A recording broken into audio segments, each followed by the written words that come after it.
முதல் பிரத்யேக ஏறு தழுவலுக்கான அரங்கினை திறந்து வைத்துள்ள மாண்புமிகு தமிழ்நாடு முதலமைச்சர் அவர்களை விழா பேருரையாற்ற உங்களின் பலத்த கரவொலிகளுடன் அன்புடன் அழைக்கிறோம்.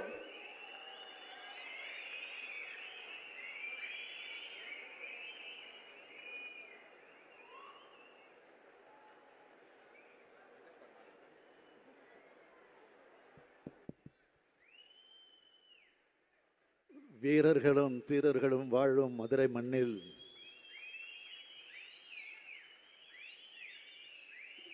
வீரர்கள் ஆடும் விளையாட்டான ஏறுதழுவுதல் அரங்க திறப்பு விழாவிற்கு வருகை தந்திருக்கக்கூடிய மாண்புமிகு அமைச்சர் பெருமக்கள் ஐ பெரியசாமி அவர்களே, ஏவா வேலு அவர்களே, மூர்த்தி அவர்களே, பிடிஆர் பழனிவேல் தியாகராஜன் உள்ளிட்ட அமைச்சர் பெருமக்களே, நாடாளுமன்ற சட்டமன்ற உறுப்பினர்களே, உள்ளாட்சி பிரதிநிதிகளே, தலைமைச் செயலாளர், மாவட்ட ஆட்சித்தலைவர் உள்ளிட்ட அரசு உயர் அலுவலர்களே, வீரம் செறிந்த காளைகளை வளர்த்த குடும்பத்தினர்களே, காளைகளை தழுவ இளங்காளையர்களே, பத்திரிகை ஊடகத்துறையை சார்ந்திருக்கக்கூடிய நண்பர்களே, அனைவருக்கும் வணக்கம். வீரத்தீர விளையாட்டு களத்தை திறந்து வைக்க வந்திருக்கிறேன். மதுரையை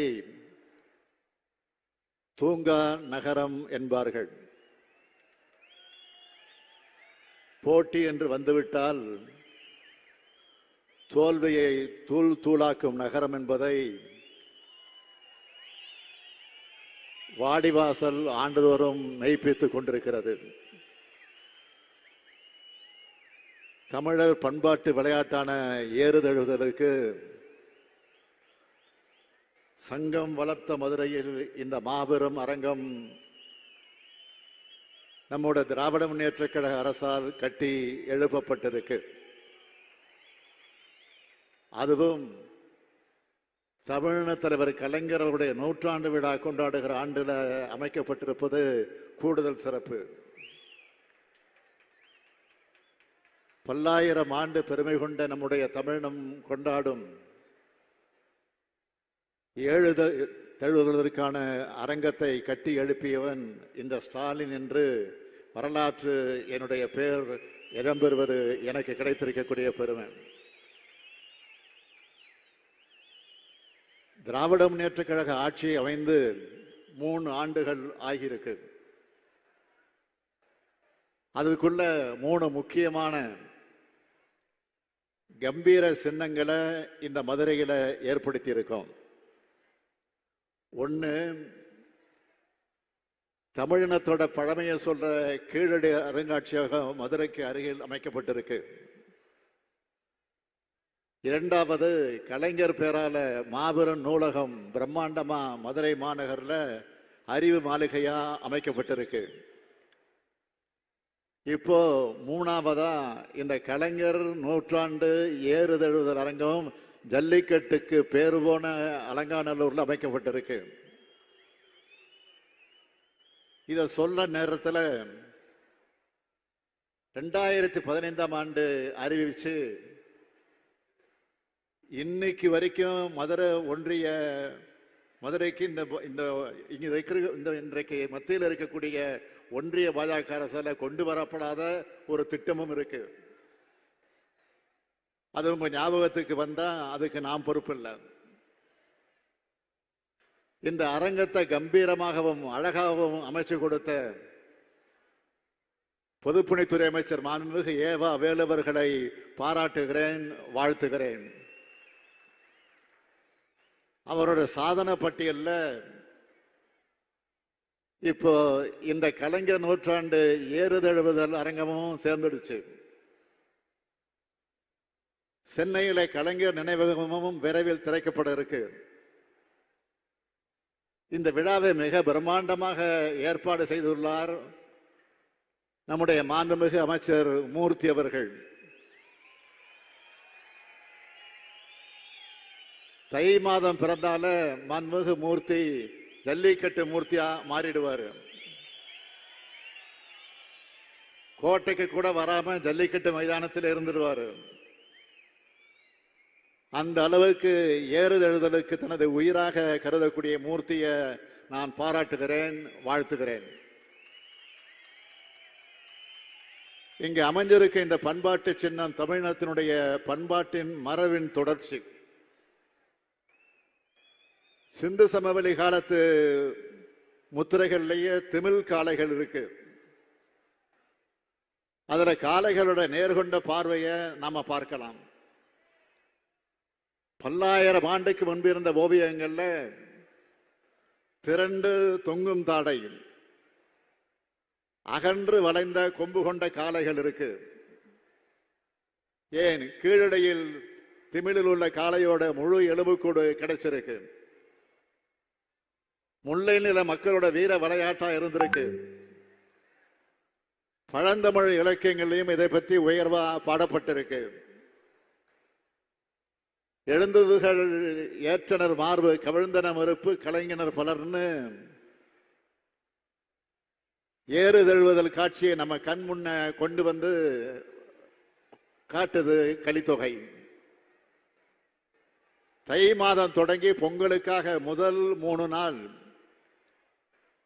அரசு கருவூலத்தை தவிர மற்ற பொது அலுவலகங்கள்ல மூடணும்.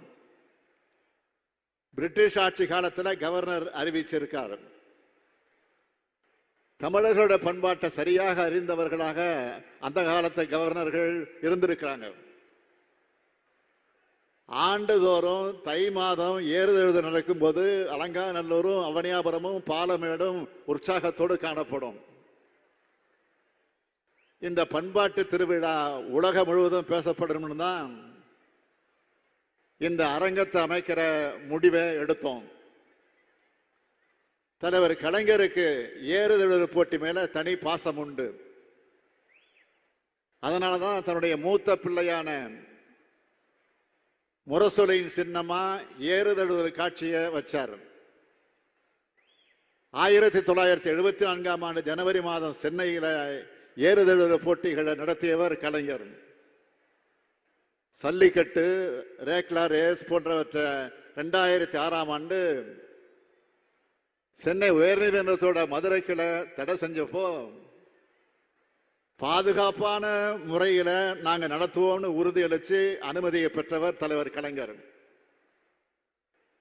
2007ஆம் ஆண்டு உச்சநீதிமன்றம் ஜல்லிக்கட்டுக்கு தடை விதிச்சப்பவும் தடையை நீக்கிறதுக்காக வலுவான வாதங்களை வச்சு வாதாடினதும் போட்டிகள் நடத்தலாம்னு அனுமதியை பெற்றதும் கழக ஆட்சியில் தான்.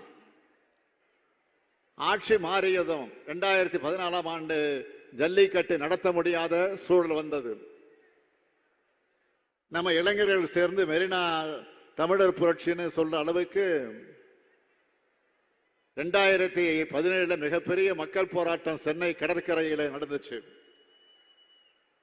அமைதி வழியில போராடினவங்க மேல வன்முறையை ஏவி கூட்டத்தை கலைச்சி அன்னைக்கு இருந்த அதிமுக ஆட்சி அவங்கள ஆட்டோக்குள்ளேயே வச்சு தீ வச்சு கொளுத்தி அந்த கொடுமையான காட்சியெல்லாம் அப்போ வெளியாச்சு. தமிழ்நாடு முழுக்க நடந்த போராட்டங்களுக்கு அதிமுக ஆட்சி அடிபணிஞ்சது. அதன் பிறகுதான் மீண்டும் ஏறுதழுவுதல் போட்டிகள் நடத்துகிற நிலை உருவாச்சு. ஆனாலும் நிரந்தர தீர்வு எட்டப்படல. ஒவ்வொரு ஆண்டும் அனுமதி தரோம்ன்ற பேர்ல ஒன்றிய பாஜக அரசு நாடகம் ஆடுச்சு. ஆனால் உச்ச நீதிமன்றத்தில் வழக்கு நடந்துட்டு தான் இருந்துச்சு. அந்த வழக்கில் ஒன்றிய அரசு உச்ச நீதிமன்றத்தில் என்ன சொன்னது தெரியுமா? ஜல்லிக்கட்டு, மாட்டு வண்டி பந்தயம் உள்ளிட்ட போட்டிகளை நாங்கள் அங்கீகரிக்கவில்லை. மாட்டு வண்டி பந்தயம், ஜல்லிக்கட்டு போட்டியை ஊக்குவிக்கும் திட்டமும் இல்லை. கிராமப்புற வீரர்களை ஊக்குவிக்கும் கேலோ இந்தியா உள்ளிட்ட எந்த திட்டத்தின் கீழும் ஜல்லிக்கட்டு இல்லை என்று தெரிவித்தார்கள் ஒன்றிய அரசு தரப்பில். நமது திராவிட மாடல் அரசு நீதிமன்றத்தில் என்ன சொன்னது? ஜல்லிக்கட்டு வெறும் பொழுதுபோக்கு போட்டி இல்லை, அது உழவர்களோட வாழ்வோடும் பண்பாட்டோடும் கலந்தது.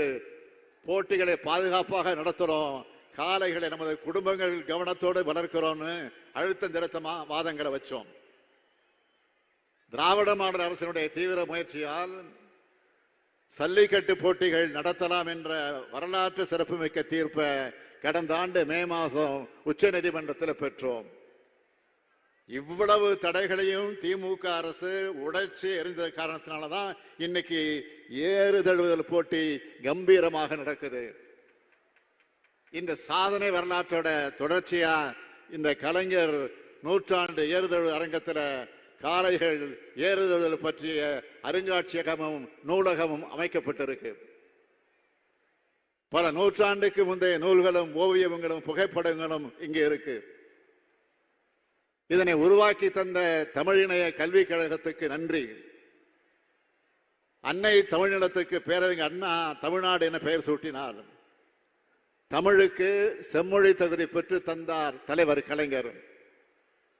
இன்னைக்கு தமிழர் பண்பாட்டு அடையாளமாக ஏறுதழுதலுக்கு நம்ம திராவிட மாடல் ஆட்சி அரங்கம் அமைச்சிருக்கோம். இந்த தருணத்தில் நான் உங்ககிட்ட கேட்க விரும்புவது, சாதி பிளவுகளும் மத வேறுபாடுகளும் தமிழர் ஒற்றுமையை சிதைக்க பிற்காலத்தில் உருவாக்கப்பட்டவை என்பதை உணர்ந்து தமிழர் என்ற நமது அடையாளத்தோடு இது போன்ற பண்பாட்டு திருவிழாக்களை ஒற்றுமையாக நடத்துவோம். இந்த அரங்கில் காளைகள் வீரமாக களம் இறங்கட்டும், காளையர்கள் தீவிரமாக காளைகளை தழுவட்டும். தமிழர்கள் அனைவரும் ஒற்றுமை உணர்வோடு கண்டுகளிப்போம். தமிழ் வாழ்க, தமிழ்நாடு வாழ்க, வீர விளையாட்டான ஏறுதழுவுதல் வெல்க. நன்றி, வணக்கம்.